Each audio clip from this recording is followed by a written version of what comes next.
Kumusta po kayo? Bago po ang lahat, first things first.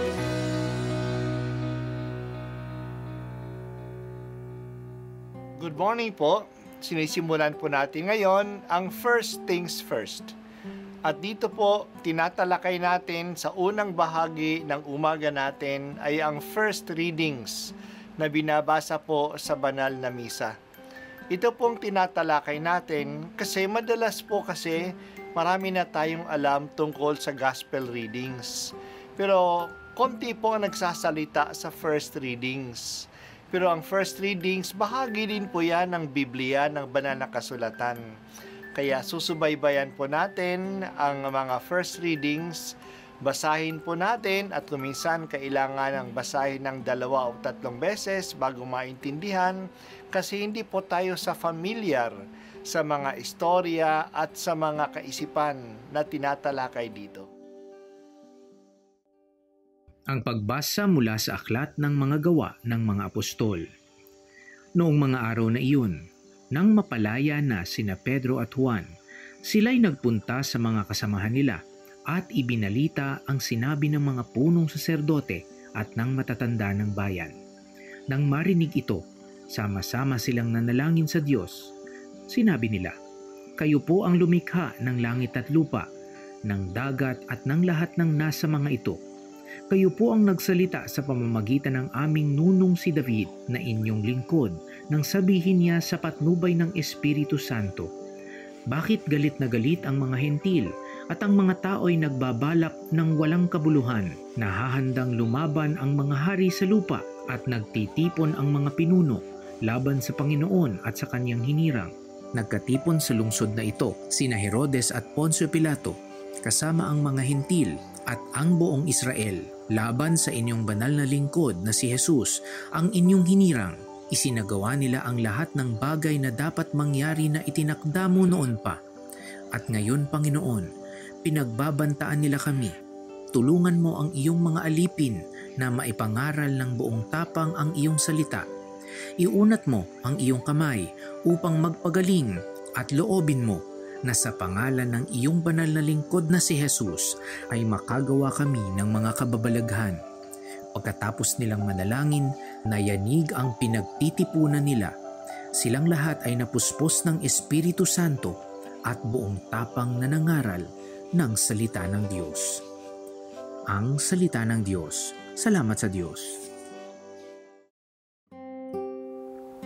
Dahil sa tapang ni Pedro at ni Juan, at dahil na rin na wala naman silang masamang ginawa, pinalaya sila ng Sanhedrin.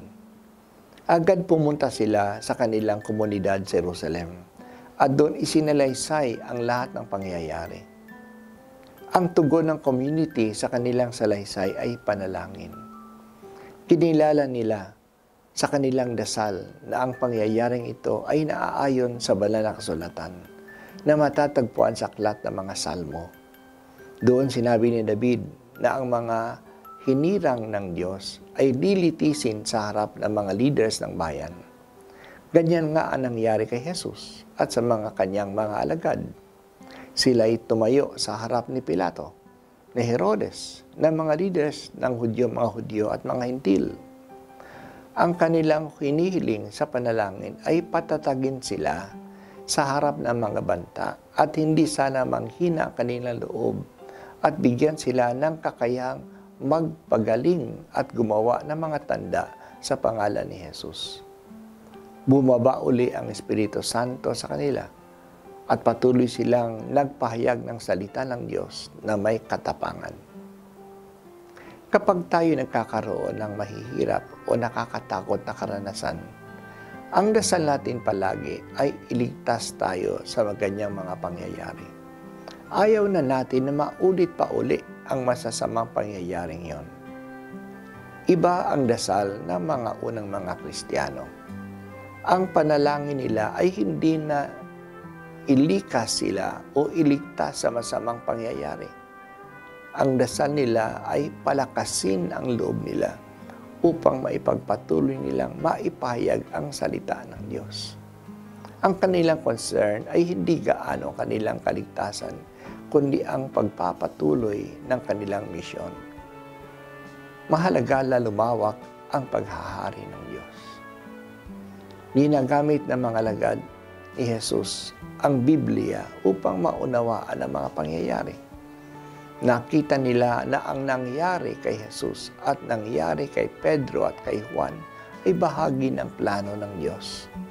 Nakalagay sa Biblia na tatayo ang mga itinalaga ng Diyos upang husgahan ang mga leaders. Kaya huwag dapat silang matakot.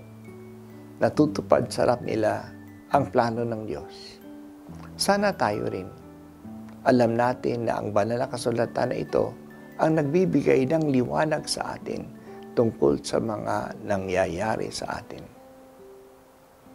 O Diyos, alam po namin na hindi lingid sa iyong kaalaman ang nangyayari sa amin at sa simbahan.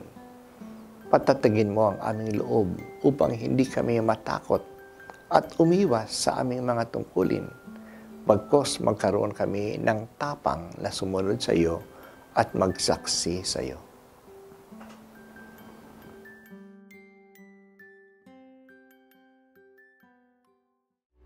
At ako po ay si Bishop Broderick Pabilio dito sa First Things First.